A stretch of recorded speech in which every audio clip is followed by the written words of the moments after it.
Hi, welcome back to Nails and Yacht podcast. I'm Laura and I'm joined today by Jenny. We're going to be talking all about being unapologetically yourself. So first up, thank you for coming. Thank you for having me.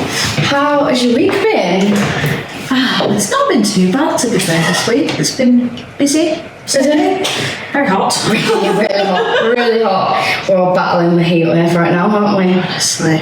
Anything interesting happened this week? Honestly, I think every single one of my clients this week has gone for the clean girl thing. So I had one on Saturday that had probably not even that full of a set, but I was just that happy to do something other than French or clean roll. I was like, I think so much. It definitely comes in trends, doesn't it? Like, I've been getting loads of plain sets at the minute. Yeah. Where's this come from? I've never been somebody who does a lot of plain colour sets, but recently it seems to be all I'm getting. And don't get me wrong, like, I have a bad back, so I'm grateful for it, but every now and then, like, will you just let me draw a flower or something? Come on. Let me do a swirl. Let me go live. Well, I've had a very fun week because I got married last week.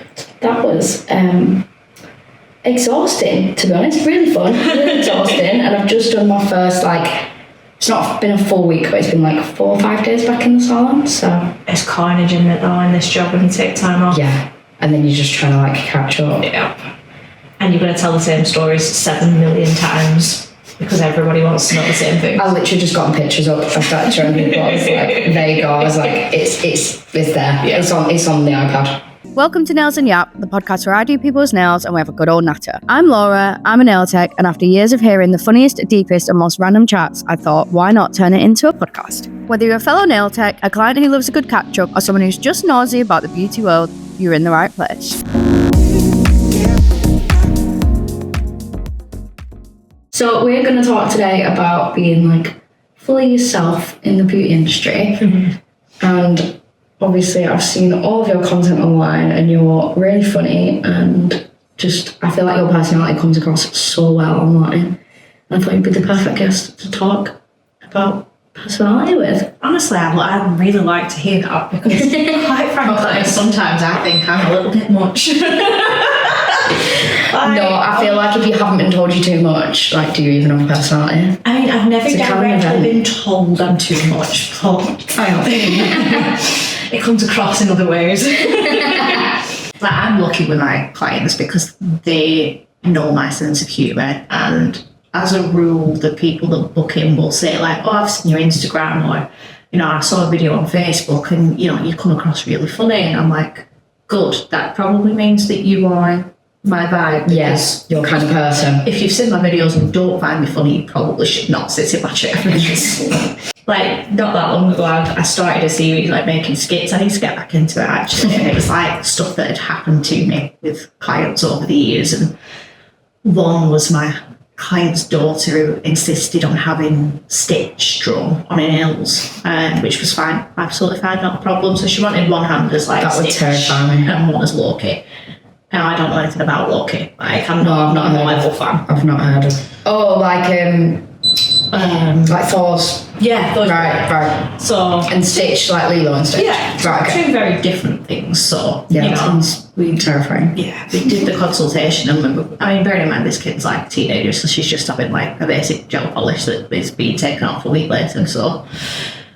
It is what it is. But she was like, oh, well, what if we put Loki's crown on Lilo, on Stitch? And I was like, I don't think that's going to look right. We've not got very much space to work with in the first place. We're pushing it, getting Stitch's space on it, though. She's like, no, I really want his crown. So I was like, right, okay, fine. So I painted it, and I was like, listen, I told you this probably isn't going to look like Stitch, and I don't think it looks like Stitch, but... if you're happy. And she's like, yeah, it's great. And then right at the end, after I top coated him, she went, Jenny, doesn't even look like Stitch. I was like, get out of my chair. Yeah. So I made this skit about it, and the girls at work were rolling laughing because they always take the mick out of me for that encounter. Everyone was in that day, and anytime any of us draw anything and it goes even slightly wrong, doesn't even look like Stitch. So it's my running joke. And I posted the video, and the girl's mum, who was one of my regulars. Does she still come to you? Yeah, she commented and she was like, yeah, Madison didn't find this that funny, and I was like, No, but you did. I know you did, because you commented, and when she came for her next appointment, she's like, yeah, I really laughed. She's like, well, she'll learn. She should listen to the nail tech. Oh, at least she found it funny. I was like, I can't believe you told the story online. I mean, I have some client stories that You wouldn't share, yeah. I mean, I could go extremely viral if I did share them. Probably wouldn't get It's a shame, isn't it? That's the thing, isn't it? It's the balance between like being appropriate and professional. Yeah. What would you say professional is to you? Like, as a nail tech, what's it mean to you? It's someone that you know has got the skills to back up what they say. So, someone who's producing good work, someone who's using reputable products, someone who's got the knowledge behind them. Like, I mean, for me, I know sort of humour and stuff for my clients, and they very much know, like, they're coming in for a laugh. But also, if I sit there and say, you need to apply your cuticle oil, or you need to move systems because this isn't working for you, they'll take my advice because they kind of accept that. They know. So for you, professional is like knowledge, like rather than conduct. It's more like, it's not about how you dress, it's more about like I'm not a big believer in like, you know, a salon uniform or anything like that. I think gone are the days of, you know, wearing tunics and all that. Do you have like a bit of a uniform for yourself or no? Not particularly. It tends to just be like leggings and a like black t-shirt or you know, winter maybe a big jumper or whatever. But yeah, I think like professional wise, I think the clients prefer to know they come into someone that knows what they're doing in terms of the service, but they're choosing to book with you, especially if you've got a presence online that kind of shows your personality.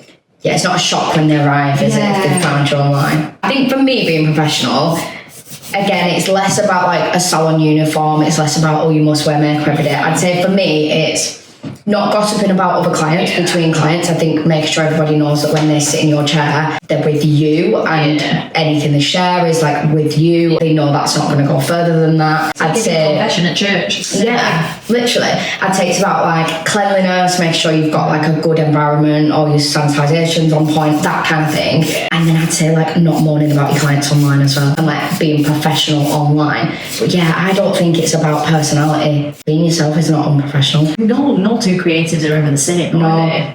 And people come to you for you. We're in a profession where your personality is part of the service. So like, I would never want to dull myself down. Like, I've done that in the corporate world for long enough. Yeah. And now I'm so happy being in a role where I can be me. And like, people like that. Yeah. I think that was my thing in like corporate jobs, was kind of like, you can't show too much of your personality because it's not always well received. Yeah. Whereas like in this industry, granted, not every client's going to be for you. No. On the whole, like the ones that like your personality will probably stay with you. Like 9 times out of 10, I find it's really not about the service. It's the fact that they've got someone to come and gossip to once every 3 weeks. I mean, I kind of say to people, like, you know, I'm a qualified educator. Like, I know what I'm talking about. I know what I'm doing. I've been doing this job for 10 years. Like, you're in safe hands. If you've got questions, ask. And I think that's part of the professionalism as well. Like, they feel like they can ask questions and they'll be answered properly. Do you know, that's a really good point actually, is that knowledge, isn't it? And I'd say my nail tech persona, it's not persona because it's just me really, but it's like I like to be approachable and I like to be chatty and friendly and I like to be in a good mood and like put my best self forward. But I think a big part of that is like approachability. You want them to go, oh, why are we doing it this way today? Or, oh, have you changed products? Or I'm getting a little bit burning in the lamp. Is that normal? Rather than sit through a heat spike just because they feel awkward. Absolutely. I mean, I think especially now there's a lot on, particularly TikTok, where there's a lot of misinformation out there and clients do tend to come across it and you're kind of like, if you are not up on your knowledge yourself. Don't know.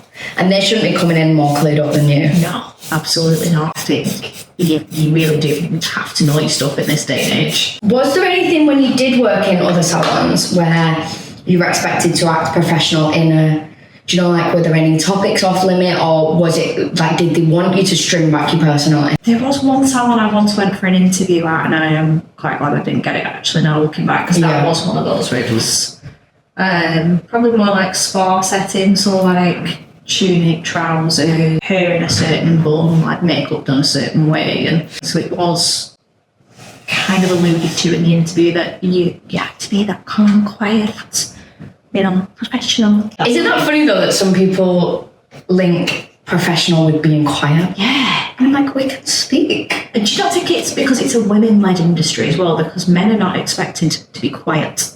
Like when I think of my corporate bosses, like in the NHS, a man was never expected to be calm and quiet. Yeah, no. He could be powerful and he could not necessarily raise his voice, but he could put his opinion There's across. definitely, like, it's rife in corporate, like, absolutely, the standards between men and women are so different. And, like, you know, if you're determined or direct, then that's seen as kind of a flaw, whereas a man is a leader. And, it's all of that, isn't it? Assertive, but you're stubborn. Yes. Would you say there's difficulty in, like, letting clients get to know, like, the real you without crossing boundaries? Because I know obviously in, like, salons back in the day where it's like, don't show any personality. Yeah. I think we're both an advocate for, like, be yourself. But do you think there are boundaries that still shouldn't be crossed? I steer away from anything too controversial, so I'll avoid talking politics. I probably won't talk too much about jobs unless it's something particularly interesting that they do. I tend to, we did have an instance not that long ago where someone was discussing, we were having like a pride parade near the salon, and someone started talking. I don't even know, like, how you would describe what she was saying. She was one of these people that was like, I don't believe in people that want to, like, identify as whatever. I was very much kind of like, shall we change the subject? And she's like, well, no, like, you know, we're just having a bit of banter backwards and forwards, a bit of discussion. And I was like, I don't think it's an appropriate topic. Like, I was kind of like, I think there's potential to offend, so let's talk about something else. And then someone else chimed in and was like, have you been watching Love Island? I was like, thank you. Yeah, thank God. No, I haven't been watching Love Island, but I will pretend. Tell me all about it. Yeah. I'm quite lucky hearing that it's just me. It's just me at the front, so you do hear snippets of conversation, but it's not the same. Whereas I used to have it set up so there was me and another girl working next to each other, so you would hear each other's conversations. And I remember I had a client who would always talk about weight and was really conscious of weight and very, very, very impacted by, like, the 90s special K culture. Yeah. I just felt really awkward because it's one thing talking to me about it, but it's other people are there and you don't know if they struggle with, like, issues around food. It's so common for people to have issues around food and you just don't know anything about those other people. What a big one of ours has been recently, the amount of people that are taking, like, Mounjaro and stuff like that. Yes. And we're all kind of like... That's a big topic, isn't it? Like, big advocates for it. Like, if you're going to do it, like, absolutely do it safely. Yeah. Like, you know, get it through your pharmacy and stuff, but everyone has an opinion on it. Yeah. To the point that we're now kind of like, we don't really want to discuss it because some people are like, well, it's just cheating, or like, it's just this, or it's just that. And we're like, okay, like, you can have your opinion, but you don't know who is taking it, that is sat in the room. I suppose that's like anything in the news, though, where it's like a cultural kind of topic. But then I also just think that people come to have a nice chat and relax, and maybe that's really privileged that we can just sit and talk about Love Island or whatever, but it's quite heavy, isn't it, for an airport? Our big diversion tactic for us in salon is talking about conspiracy theories. So if someone's starting a conversation that we really don't want to have, we'll start talking about, like, do you think we ever actually landed on the moon? Or, you know, like, have you heard about the Disney conspiracies? And we're like, you know, what is the Disney conspiracy? Oh, like, there's all sorts of conspiracies going on about, like... Do I need to Google when I go? Yeah, definitely. It's quite dark, some of it as well. Okay. And then we're kind of like, our latest one has been, do we think Donald Trump ever actually got shot at, or was it staged? Okay. So, because it gets people talking and kind of takes them away from whatever they're It gets the edge off the heavier stuff. Yeah, definitely. Like, we want people to be comfortable with us. Yeah. And then we, like, in our salon, we really do, like... My God, it really is no holds barred. They can talk about whatever they want, but when you know you've got two clients in that potentially are going to butt heads, we're very much like, okay, let's manage this a little bit. I mean, we've had situations where we've had, like, the ex and the current girlfriend, like, sat next to each other. No, that's horrendous. Or, like, my client is the current girlfriend and someone else's client is the mistress, like these kind of And situations. do you realise this and they don't realise? Yeah. Like, oh my Christ. We're literally waiting for like gladiators to happen. We're like, oh my God, this is not going to end well. You know, every distraction tactic on earth is employed. No, that's really stressful. So let's talk a bit about being unfiltered and like showing up as yourself. Like, what does that mean to you? How do you think it comes into every day, or do you just not think about it that much? I would say I still filter myself a little bit online. Like quite often I will record stuff and not post it. I feel like anybody who watches my videos kind of knows. She just says it how it is. Yeah, I think that's for me, that's what I think being unfiltered is. I think it's just being yourself and not coming in and thinking I have to act a certain way. Yeah. Saying that, I will very much, if I'm not feeling my best self, I'll still that right smile and be because you might be having a bad day that month, but like that's the only time that a client's seen you that month. And then if next month you're having a bad day when they see you, you won't notice the pattern, but to them they're like, oh, sure, it's miserable when I come in. Obviously there is limits, and I guess it is that line, isn't it? You don't want to be fake. I think if clients say like, oh, how you doing, and then like something was stressing me out, like I would talk about it if it was the right client and it was the right topic, and because sometimes it makes you feel better, doesn't it? Like, like I've had times where you know, say like a grandparent's died or whatever, and I've gone back to work very quickly because I feel like I want to do that, like I want to go back fast. But they do know, like when they come in and they sit down and they're like, you're quiet, you know, are you okay? And you know the ones you can talk to, and it, you know, it does sort of become a friendship instead of just a client relationship. But yeah, I mean, I've had clients that, you know, have gone through like IVF journeys or cancer treatments and stuff like that, and I think if they feel safe enough to tell you about stuff like that, then they deserve a little bit in return. I mean, I think I'm quite lucky that way because I work in a space where there's other techs around. We do all kind of bounce off each other. So if, you know, say for example, I'm having one of those days where I don't feel well, or I've not slept, or, you know, something's happened and you're not feeling your best, my clients kind of know there's other people around. Yeah, there's almost like other people, you're not responsible solely for like the energy and space. I think like for us as well, because we are quite light-hearted as a group, there's a lot of laughter, there's a lot of banter between us. Like, you know, we do tend to rip each other quite a lot and take the mick, and the clients are just sat there like watching it happen. Like, they're just hilarious. Yeah, just leave you to it. I mean, I have like kind of said to my husband, I'm like, I don't know what I would ever do if the salon closed now and I had to go and work on my own, because you can get a little bit reliant on other people being around. Like, but if I work on my own some days, it's different, isn't it? It is, So obviously, if you're kind of, well, I mean as well, if we're like showing up to work as ourselves, just bringing the personality, that sounds so like, I am here to entertain. I am. I don't mean that in like an arrogant way, but I mean like, you know, we're not trying to dim ourselves for our clients. Have you ever had an experience where that's not fitted with a client, or it's kind of, you've had a bit of backlash from that? I don't think I've ever had anyone who's given me backlash as such, but I've definitely had people that have come and not rebooked.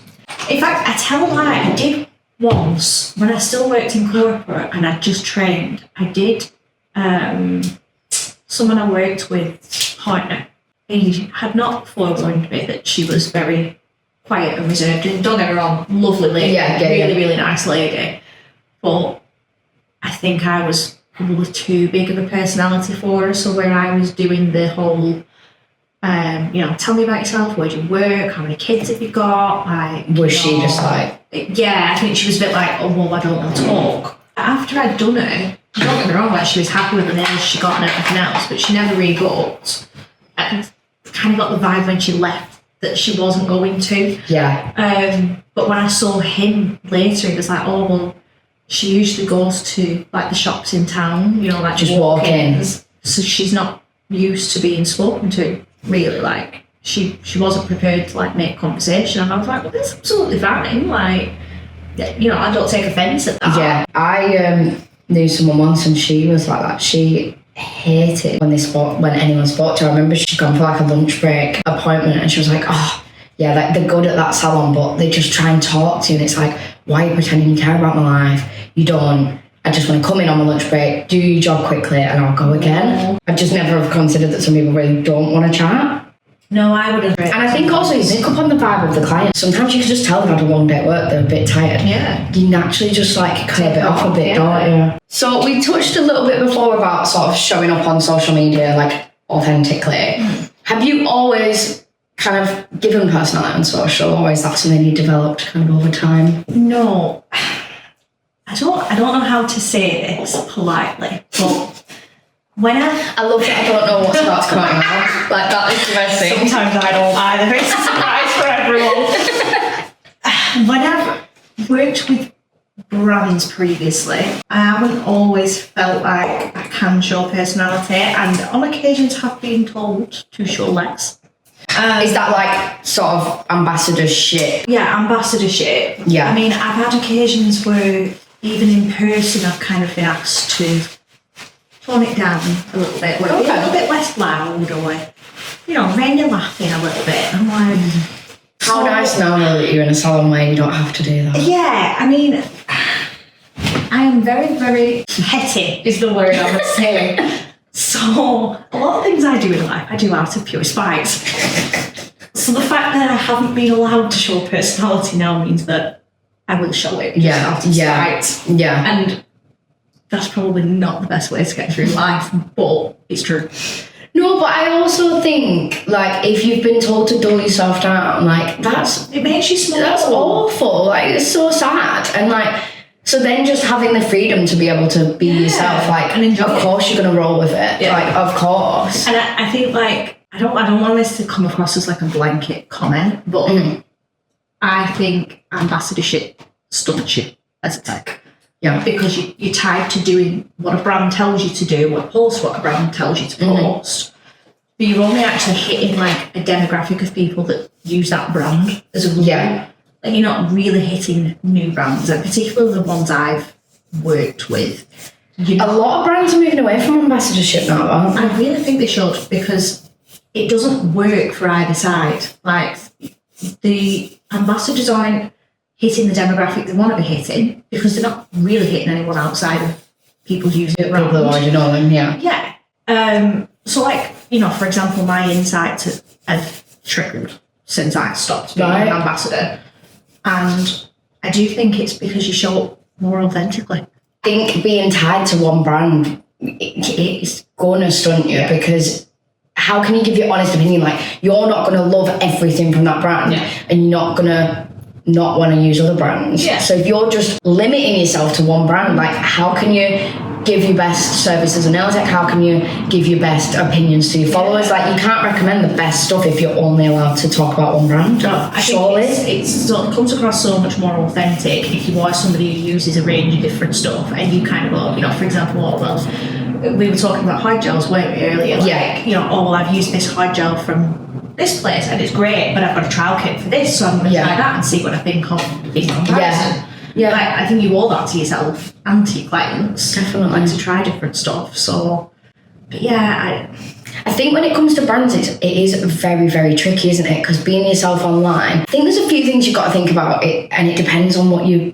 purpose of posting is. Because I come from a social media background, and part of that was strategy. And I think a lot of people, especially beauticians, go into social media without a strategy. Yeah. And you really do need to sort of sit back and go, why am I posting this? Who is it for? Are you trying to become an educator and therefore you want to attract nail techs? Well, then you're talking to nail techs, which is so different to talking to clients. Are you wanting to talk just to clients? Well, in that case, don't do skits where you're slagging clients off, because they're not going to find it funny. Yeah. Are you wanting to work with more brands? Well, in that case, if you're really, really critical about brands, then it might backfire. But it is a balance, because you want your audience to trust you. Yeah. Yeah. 1,000,000%. I think for me, one thing as well is that I'm really conscious of is with like the podcast, because it's for nail techs. I really want it to be like an open space where we can just chat, and like anyone listening will relate to us. Like, me and whoever my guest is can have an honest, open chat. But I'm mindful, some of my clients are listening, some of their clients are listening. Yeah. So it's getting that balance, and I think it is a fine line. I think it's just about sitting back sometimes and thinking like, would you want to hear that? Oh, it's hard because it's not like I've got loads of stories to slag people off. That's not what it is. But it is being mindful. You might tell one story about one client. Oh yeah, well the other week I had someone cancel no show at the last minute. It was really annoying to me. Like every client who's ever cancelled me is going to be like, is that about me? Is that about me? And that's just not nice as a client. Like it doesn't create a nice relationship. And I think some nail techs forget that with online content. Not necessarily even TikTok or like videos, stories. Oh, the rant on the stories. Don't rant on stories, it's so unprofessional. Never, ever, ever, ever do that. I understand it's frustrating if someone cancels on you, but that's what policies are for. I was just about to say, like, I probably, maybe once every 6 months or so, will put a story up and say, like, I'm getting an increased amount of no-shows or cancellations. Yeah. Just a reminder, this is the policy. Yeah. End of. Yeah. Like, unless it's somebody who is really getting on my last nerve, in which case I may personally go to them and tell them, like, yeah, but that's it. It's a conversation with that client, isn't it? It's not. Doesn't need to be heard on social media. No. And it makes you look bad. It makes you look so bad. It just makes you look a bit argumentative. Do you know what? It looks a bit childish. I think it's like running to your stories to complain about somebody rather than dealing with it directly. Looks childish. Yeah. Because that's what we would have done. We would have done that at 17 to moan about. Like, do you know what I mean? It's like indirecting people. Like that's childish. Yeah. Online behaviour. Have your policies in place. Speak to the person directly if it's a direct issue. Don't moan about it online because it puts me off. I remember seeing a story once and it was somebody like in the beauty industry and they'd put up about make sure you use the toilet before you come to they do like home base, and it was like make sure you use the toilet before you come because my husband doesn't want anyone in our bathroom. You've got to remember it's our family bathroom. And I thought, I would never book with you now. And I know that sounds dramatic, but I would feel uncomfortable going in their home because you know that the husband's then moaning to her about the clients and that's why she's put it up. Yeah. And like imagine you're her client, you go next time, you're desperate for a week, you're going to be like, oh God, I shouldn't ask, but I really need to go on. I also can't wet myself. And then you're going to have to ask, and then you know the husband's annoyed, you know she's annoyed, you know he's probably going to say, I thought you told people not to use the bathroom. And she goes, well, I did. And blah, blah, blah. Imagine like you turn up next time, having been the one that used the toilet and spat that story. He answers the door, hi, sorry, like it's uncomfortable. I just think in that instance, you've got that situation where your family home and your workplace are too interlinked. Yeah. It's not working for your family, you need a different solution. Exactly. But that solution cannot be moaning to your clients about the basic human need of needing the toilet. Like it can't. No, there's got to be a line. There's a push, especially in the last sort of 3-4 years. Have your boundaries, have your boundaries, have your boundaries. Yeah. But I think what people don't always understand is you can have boundaries and have policies and be polite. Yeah. You don't have to be rude about it. You can implement boundaries without being rude. So what would your advice be to anyone who's like a bit scared to show up as themselves, either online or in person? Personally, I think, what would you rather do? Would you rather someone not like you or a brand not like you for your real personality? Mm-hmm. Or would you rather them like you because of a falsity? I just kind of think I would rather be liked or disliked based on who I actually am. I mean, it's probably a little bit deep, but like I really struggled with like bullying and stuff in childhood, and then kind of went into young adulthood probably being smaller than I should have been because I was kind of like, oh, well, what if someone thinks bad of me, or what if someone says something? Now I'm in my 30s, I'm unapologetically don't care. Like, I just am what I am, and if you like it, you like it, and if you don't, I don't really care. And I think as long as, like, at the heart of that, you're, like, a good, kind, genuine person, people love that. Yeah. People love that. People sense that you're genuine. Yeah. And they want to be around that. It attracts more clients than it turns away. Yeah. I mean, I've said it quite a lot. Like, I come across quite blunt and loud and probably a bit brash. Maybe it's a northern thing, I don't know. I don't think the accent helps sometimes. I think we sound aggressive. Yeah, like I've had people before be like, oh, you're in a mood. I'm like, no, I've got an Oldham accent. Like, it's just the accent. Yeah. I'm like, that's just me. Sometimes I sound a bit monotone. Yeah. The amount of times I've done like lives and stuff and people are like, you sound really paid off. And I'm like, I'm not. I'm just really northern. It's just me. Honestly, I'm happy. But I'm like, I kind of think I'd rather be that and be genuine. Like, most of my friends would say like, yeah, you know, she's she's loud and she's maybe a bit brash when you first meet her, and she takes a bit of warming up to you.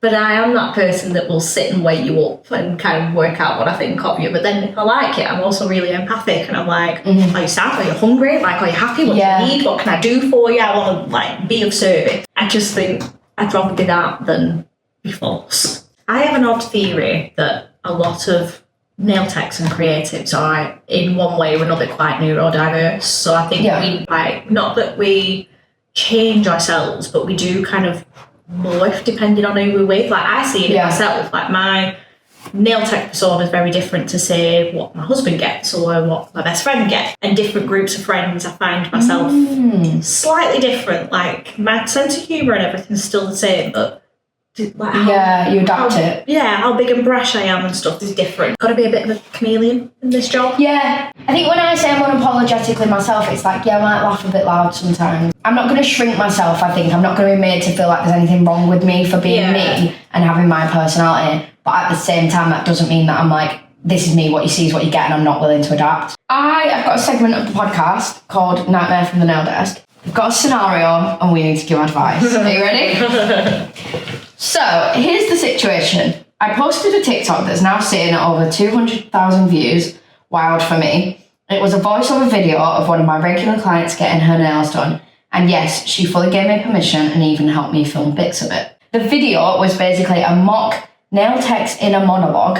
And I did a sarcastic voiceover that was like, here she is, 10 minutes later for Starbucks and no apology, classic. Let me guess, she wants French again, but with a twist she found on TikTok 5 minutes ago. Oh, you want to change your shape for the third time mid-set? Sure, babes, not like I need those 20 minutes back. It was all said in a jokey tone and wasn't about this specific client. She thought it was hilarious and commented, literally me, with a laughing emoji. But a couple of clients have now cancelled their appointments. One said she didn't feel comfortable in case I posted about her online, and another one straight up said it was unprofessional and she doesn't want to be treated like a content opportunity. I get it, I probably pushed the boundaries a bit, but the video wasn't about anyone in particular, and it's the most attention I've had on my socials ever. I've had loads of new people asking about bookings, but now I'm questioning whether I've made existing clients feel uncomfortable. Is this just the trade-off for putting personality online, or have I crossed the line and need to rein it in? Oh, that's a difficult one. My instant gut reaction would be, if they don't get your sense of humour, should they be sat at your nail desk? Toodaloo. I mean, nobody wants to lose, like, regular sort of long-standing clients, but if you built that relationship with them, surely they should have been able to message and say, like, that video's made me a bit uncomfortable, babe. Like, not sure what I think of that, or at least give you a chance to discuss it. I'm not going to lie, I thought the example would be like way worse than just a sarky like in she's from Starbucks 10 minutes later. My clients would know full well that I was aiming at them if I made that video. I'm like sending it to them like, that's you. That's you, babes. Next time, bring me a coffee. Yeah, it was mine. No, you can't have a shape change. Did you see my video? I think it's all been done in jest, hasn't it? It's not like it's been done maliciously. And they're all very generic, like, things that, like, it's almost already a meme that nail techs don't like those things. I think if the video had been like, here she is turning up after she'd already cancelled 3 appointments. One of them was because a dog's brother's sister's mum's auntie had a cough, and now she's finally here and she's turned up 10 minutes late and she's done this and she's done that and she's done that, and I'm annoyed, then that's probably crossing the line. Deal with it with your client, put your policies in place, etc. Clearly sarcasm and but if it's like in jest, I mean, I'm sorry, there's comedians like Ricky Gervais out there that can just say whatever they want, like your silly little TikTok video, or like if it offends someone. I'm not being funny. If there's new clients wanting to book, then your vibe attract your tribe. Yeah, it's probably done your business well. You're going to have someone in your chair who will laugh at your jokes more. Well, exactly. I mean, my clients would find that hilarious, I'm not going to lie. Fabulous. Well, thank you so much for joining me. It's been a lovely little afternoon. Hasn't it? So, can you let everyone know where to find you? Oh, yes, you'll find me, same username everywhere, so it's __ by Jennie Padbury. TikTok, Instagram, Facebook. I love that you've got the same username everywhere. I have to. So easy though, it's so nice. So we've done all the yapping. Shall we look at your nails? we've gone for little black and white polka dots. Cute. We've used Nail Orders hard gel in the shade Hot, was it? Yeah, but do you know they posted a TikTok not long ago and it was like, here's how people pronounce our shade, like product names and how it's supposed to be pronounced. And they put this one, I was like, I thought it was haughty. Haughty? Like haughty. I think my reasoning was like, a bit like 40. Like that's my 40. Yeah, I get that. Haughty. So I was like, oh, haughty.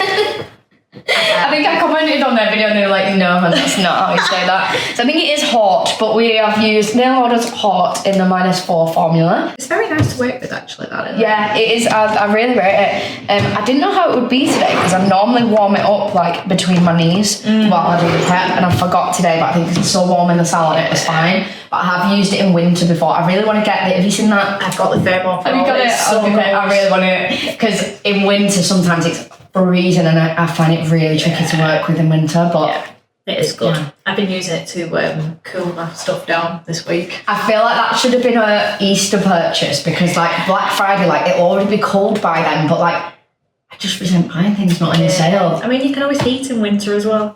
Yeah.